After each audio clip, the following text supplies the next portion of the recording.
again we happen to start with our topic of air and water, and the video session ended where I was explaining to you about the composition of the air. So let us just recap that air and water are very essential along with food to our body.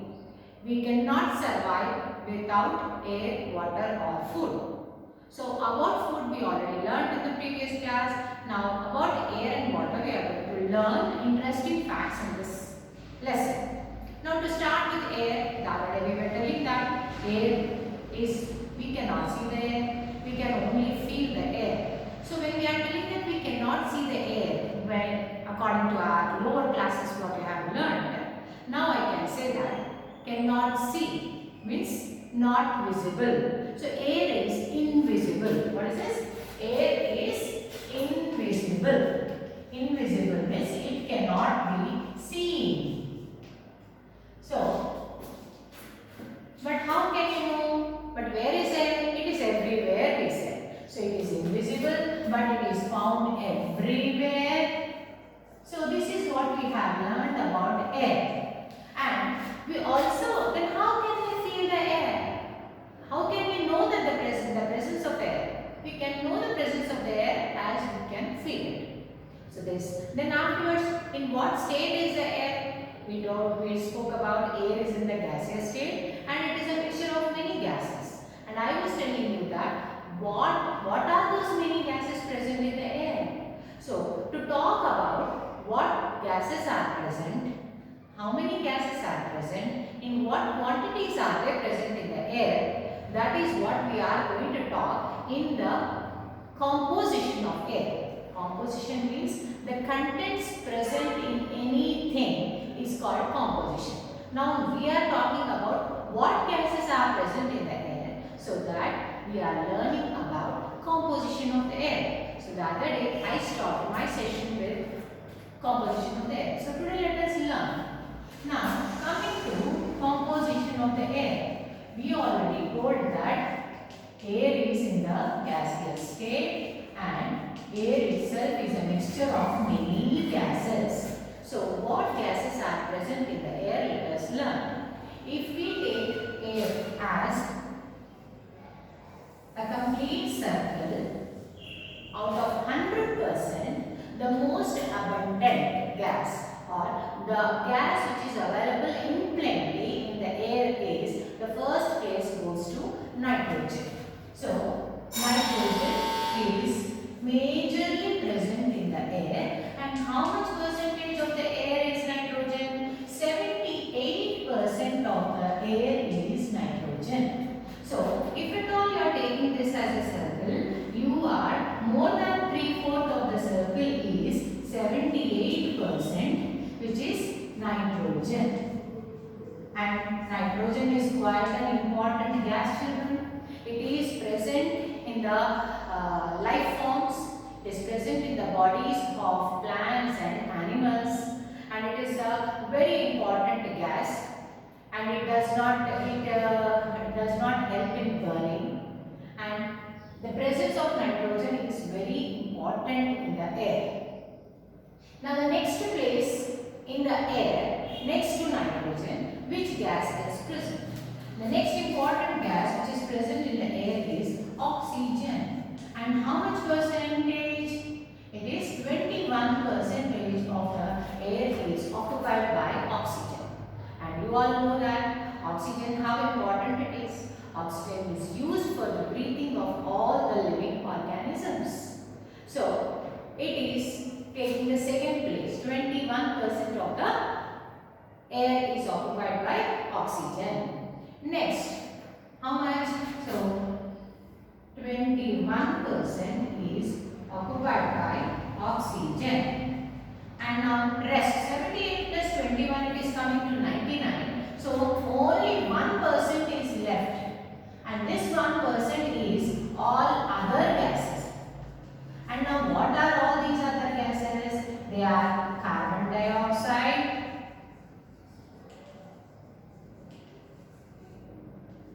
argon, these are inert gases we say, argon, helium,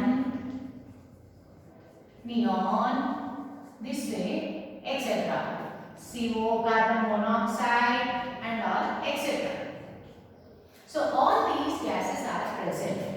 So majorly nitrogen is present. 78% of the air is occupied by the nitrogen, 21% by oxygen, which is also equally important, and only 1% is taken up by all other gases. What are those other gases? Carbon dioxide, argon, helium, neon, carbon monoxide, etc. So, complete under 1% these many gases are present. But out of this 1%, let us talk only about carbon dioxide. Carbon dioxide is present in 0.03% of the air is carbon dioxide. Because when we are telling that we all breathe in oxygen, we are all giving out carbon dioxide. Not only we human beings, the plants, the animals, whichever living organisms undergo respiration, they take in oxygen from the air and give out carbon dioxide into the atmosphere. So, all that carbon dioxide is present. And in how much percentage? Only 0.03%. And that is also coming under this 1%. So, this is called the composition of the air. Composition is what type of gases are present in the air and in what quantities. This is what we are learning under composition. Here, if we are taking percentage, means out of 100. Out of 100, how much percentage quantity is present in each gas? In that, majorly it is occupied by nitrogen. So, 78% of the air is occupied by nitrogen, which is quite an important gas. And you know, it is present in the protein forms, it is present in the bodies of all the living plants and animals. So, it is abundantly present. And one more thing is, this gas, this nitrogen gas, it is used in preserving the food substances. Because this gas, it will avoid the growth of microorganisms. Avoid growth of microbes or microorganisms. So that is why this gas is used in preserving the food substances. Okay, so in composition we are learning what gases are present in what quantities, and out of that we are trying to learn the uses of each gas. So in that, firstly I started with nitrogen. Nitrogen is present in the life forms in the bodies of all the living organisms, and it is used in preserving the foods. Why? Because it helps in avoiding the growth of microbes. Now next let us talk about oxygen. You all know that how is oxygen helpful? Oxygen, you all know that it is a respiratory gas. Every living organism existing on this earth breathe in oxygen and give out carbon dioxide. So, oxygen is becoming quite a very important gas. Oxygen, it is used for breathing. First major usage, it is used for breathing. Okay, not only human beings, all the animals and plants also, they undergo breathing. That means they are taking the oxygen from the air and giving out carbon dioxide. So, first use of oxygen is breathing, and second use is also there, that it is helping in burning the things. Presence of oxygen is helps in burning the things or combustion of the things. Now we are able to cook the food, we are able to make a fire with the wood and all. How is that burning? Because of the air present. And in the air, because of the presence of oxygen, that burning is continuing. So oxygen is helping in breathing and it supports burning. It is supports burning. Okay, so these many uses are there of oxygen.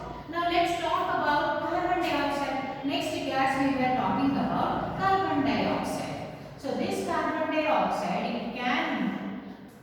how much is present? 0.03% of the air is carbon dioxide. And how it is coming into the air?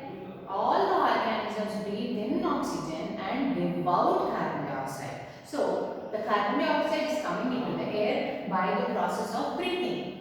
Then what is the use of carbon dioxide? This carbon dioxide is used by plants. It is useful for plants. How? The plants take in carbon dioxide, taking carbon dioxide from the air, absorb the sunlight, they absorb the water through the roots, and in the presence of chlorophyll, the plants are preparing their food by photosynthesis. This you happen to learn. So for that photosynthesis, the plants need carbon dioxide. So carbon dioxide is useful for plants in photosynthesis. Hope everybody remembers the process of photosynthesis, what you happen to learn in the lower classes. Photosynthesis means synthesis or preparing the food by the plants by taking carbon dioxide, water, sunlight and chlorophyll. So it is used.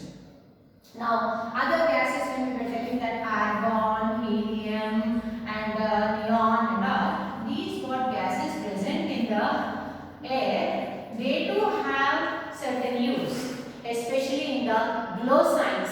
You will be having, into the traffic signals when we are giving, or on the highway where they are, you will be seeing that certain spots will be glowing. There they will be using such gases. So every gas present in the air is having some use or the other. So this is about the composition of the air. Now next topic is, I am going to talk to you about the properties of air.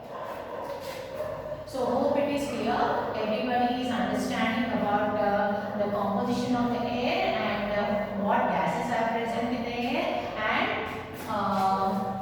in what quantities and what are the uses of all those gases. I have to explain. Now let's go to the next topic of properties of air. Properties of air. These properties also you had been learning in your lower classes, but at that time you were just reading it theoretically. Now you can understand how is that property useful to us in our day-to-day life. So each and every property what we are going to discuss, in some way or the other we are observing in our day-to-day life. So let's see now. So first property is air occupies space. Air occupies space. That means we are telling air is everywhere, but you cannot see it. It is invisible, we say. We can only feel it. But it is occupying space. How can we prove? I would be doing some few activities for you to understand these properties. Now when it is telling that air occupies space, so in order to prove this activity, take a balloon. All of you take a balloon. So you all know that the balloon is made up of rubber. So it is elastic. And when you get it from the shop, it is just a small piece of rubber. So I would just try to like to show you the balloon. So balloon will be of this type, which is made of rubber, and it can be stretched. And you know that it is found in many colors, attractive colors, and you all love blowing balloons, and you enjoy during your birthday parties and all. So the balloons are actually this way. But if you want to do the decoration, if you want to play with the balloons, what is that you would do? You would try to blow the air into this balloon. So as you are blowing the air into the balloon, the air is getting inside the balloon and it is occupying the space inside the balloon, and the balloon is, because it is made up of rubber material, it is stretching and becoming big. So let's just see.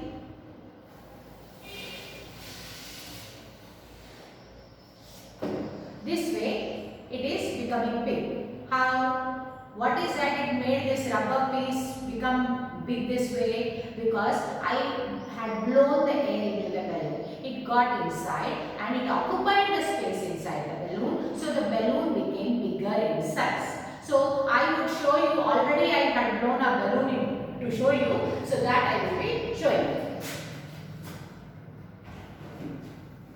See, after blowing the balloon this way, the balloon happened to become bigger size. It was earlier of this size. After blowing the air into it, the air went and occupied the space inside this balloon, and this way the balloon became bigger. Okay, so this shows that air occupies space. So it is proving this property of air occupies space. Okay. Now this way inflated balloons and inflated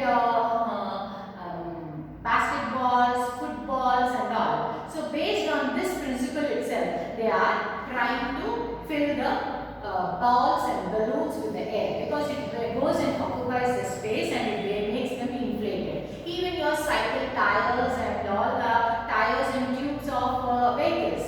So that is also air occupies space. Based on this property it is well. Now let's go to the next property. So second property is air has weight. Air has weight. All of you understand what is the meaning of weight. Some mass present in the thing. Already we are telling that we cannot see the air, but air is found everywhere. Air is invisible and air occupies space, we said in the first property. Now air has weight. How can you show? So now if we take just this balloon, no, it is so light in weight. So it is so light. But then how can you prove that air has weight? So in order to prove this, so being light also, it is having some weight. And how do we prove that air has weight? So we should compare with the balloons, one which is filled with air and one which is not filled with air. If both of these things if we see, this will be heavier. So in order to do this also, there is one interesting activity. What should you do is take two balloons. Take two balloons of equal size. Blow air into the two balloons. Fill the balloons with air. Then tie a thread. You will take two balloons. Take one stick or thread and tie one complete big thread here, and to this thread you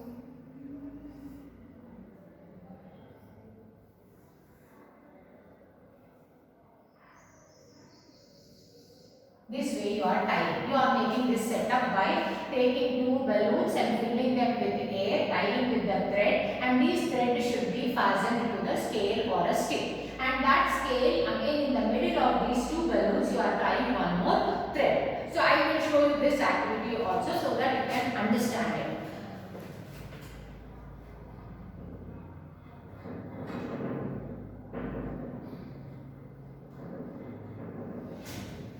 So I already made this setup where two balloons I happen to blow the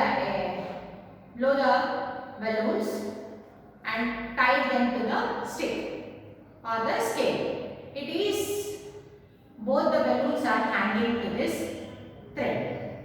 So this setup is not exactly so well done, children. So you have to make a setup this way. Now here it is showing that the two balloons which are there, they are equal in weight. So the stick would be standing. You better take a scale. So it would be standing properly. Here, now what we should do is, you should try to remove the air from one of the balloons. If you do that, what happens? Let's see. All of you are observing this activity, I think so. So let me try to punch off one balloon. Don't be scared of the sound, what it makes.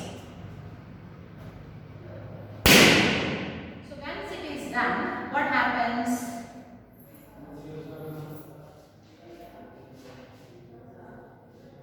The stick, what is there, it happened to incline towards the balloon which is heavier. Here the balloon which is, it got torn up, but even if it is there, no, it is an empty balloon. So what is it showing? Because the air filled in this balloon is heavier than this empty balloon, the stick is inclined in this direction. So this activity shows that air has weight. So second property also you are learning that air has weight. So this way you will be punching off one balloon with a pin also. Now this, the air will be going off and it becomes, now this time the stick gets inclined this way because this is heavy. Okay. So hope you followed this activity also. And now let me show you the third thing. Third property is air supports burning. Air supports burning. Burning. I already told you burning means, you know, fire. So because air is helping in burning, that is the reason we are able to cook our food. And why is air helping in burning? Because air has oxygen gas in it, and oxygen gas supports burning. So for that reason, no, we are going to do another activity also. Is air helpful in burning the things and all? So for that also we will be doing the activity. And before that, I want you people to just recall, whenever that person is trying to roast that corn, that makabutta, what you happen to eat it and all, you see that person when he is trying to burn that and all, so he is having all the coal onto it, and when he is burning it, whenever he wants to make that roast that butta, he would be trying to wave with the paper or a magazine, or he will be having a wrapper. So as he is doing it, as if air is blown, the fire will be coming more and it is. So because air is helping in burn. So for this, to do that also, no, let me show you with one activity. Take a candle and let me light the candle with a matchstick. Take one candle, take a matchstick. I already burned the candle.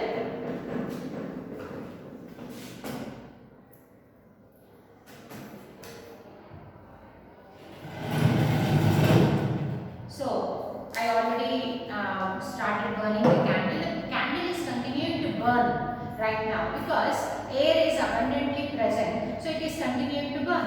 Now let me see if the candle is going to burn in the absence of the air. So how am I going to do? I am going to cover this candle with the glass. Okay. So let me try to cover the candle with the glass. Once I am trying to cover the candle with the glass, what am I doing? I am cutting off the air supply. If I am cutting off the air supply, will the candle continue to burn or it is going off? Let us observe. So burning candle, I just closed it with the glass. And as soon as I close the burning candle with the glass, the air supply got stopped, so the candle also stopped burning. So this is proving that if air is present, then only the candle is continuing to burn. If air is absent, the candle cannot burn. So once again you observe, the candle is continuing to burn because of the continuous supply of the air from the surroundings.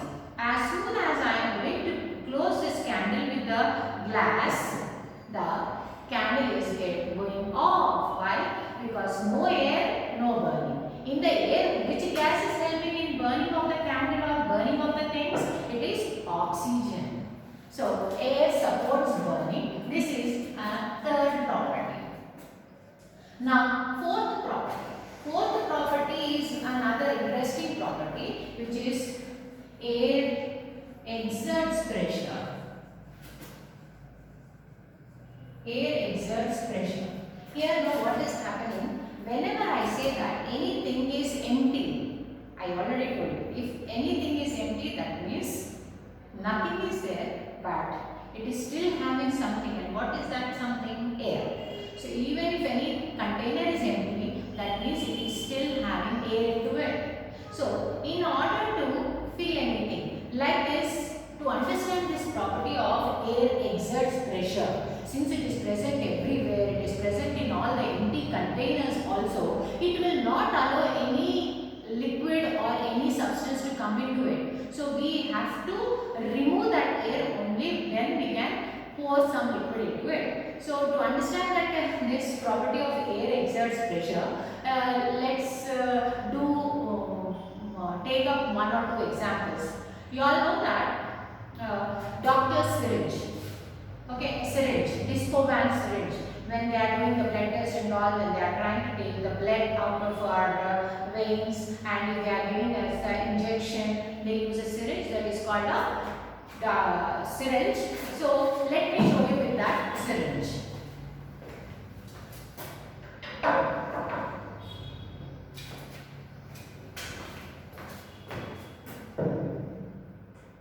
So syringe, this is the doctor's syringe. Okay, now this is closed.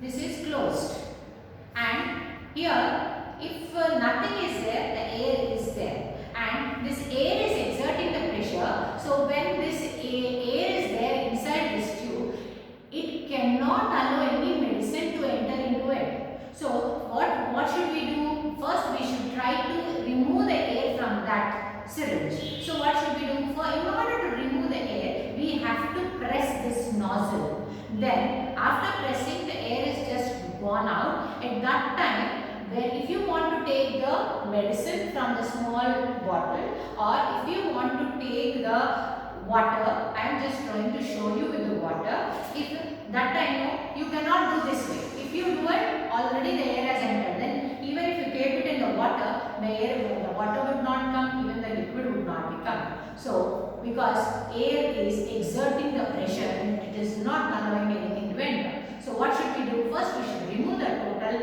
air present in it. Then you should try to keep it in the water, and then slowly, without allowing the air to enter into it, and see that only the liquid enters into the syringe. Same thing when they are doing it in the diagnostic center, taking our blood sample also, they just do it this way. And even if the doctor wants to give us an injection also, first he removes the total air, and this needle he inserts into the bottle and try to slowly pull it down, pull this trigger down, so that air is not entering, only the medicine enters. Air is not entering, only the blood enters for the sample. Here air is not entering, I allow only the water to enter. I took the container. Now you will see whether the yes. Okay, so if I am doing, that is because of the air exerting pressure. Same thing it goes, you will be having for a baby, if you want to give the medicine, we cannot be giving tablets or the syrup as you people be taking. They will be having a medicine dropper, okay, or the ink dropper. So now I am going to try to show you with the ink dropper. Now this ink dropper is completely empty, and whenever anything is empty, nothing is there but air is there. So if air is there, even if you keep it in the ink bottle or in the liquid bottle or in the juice, that nothing will enter, because presence of air inside it will not allow the liquid. So we are going to do this. So what should we do? In order to make that liquid enter into it, or ink enter into it, or water enter into it, whatever pressure had been created by the air, we should remove that pressure. That is, try to remove the air, and immediately you are putting it into the liquid. Then you do this way, the liquid or the ink enters. Here I am showing it with again water itself. So here also air, because of the air exerting pressure is built up by the air present in the medicine dropper or the ink dropper. So because of that pressure, it is not allowing any liquid to enter into it. At that time, we have to remove that by pressing that and keep it in the liquid, and then you are taking. So that time the air is gone out, then the pressure becomes less. That time the liquid is having the chance of. So this way ink dropper or the medicine also Emerson dropper also works under the principle of air exerts pressure. So these are the few activities what I wanted to show you in relation to the properties of air. Okay, so try to understand all this and be reading everything. And one more interesting fact I just want to tell you people is this air exerts pressure, this principle we are using in many of the things. Like you will be having certain toys, those are also inflated with the air. What toys you will be in your textbook also they happen to give you some examples. It is toys such as punching clones. Punching clones are there. You will be having the aeroplanes and you will be having a dolphin, you will have the Doraemon and all such clones which are of actually they will be coming as empty fiber sheets. You have to blow air into it. Because of the air blown inside, the air exerts pressure and that clone would be standing. Do you understand? So that also, even your bicycle tires and all the vehicles, the four-wheelers or two-wheelers, any vehicle you see, all the tires are filled, inflated with the air, and because of the air-filled tires are there, the vehicle is able to run smoothly on the road, and the total weight of the vehicle is being bared by the wheels because of the presence of the rubber tubes which are having air filled, and because of the air exerting pressure, the complete weight of the vehicle, see look at the buses, trucks, lorries, how heavy they are, all that weight is being, it will be bared by the wheels, and those wheels are having the air filled tubes. So that is also working on the principle of air exerts pressure. Why only about those road transport? You have the air transport also, the aircraft, aeroplane. It is also having the wheels. So when it is about to take off also, that completely air-filled wheels, tubes are there. Air-filled tubes are present in the wheels which are running smoothly on the road and also bearing the total weight. So that is also working on the principle of air exerts pressure. And now you want to drink any juice. With what do you drink? Milkshakes or any cool drinks or any juices. You try to drink it with a straw. And that straw also, inside the straw, it is empty. If it is empty, nothing is there. This air is there.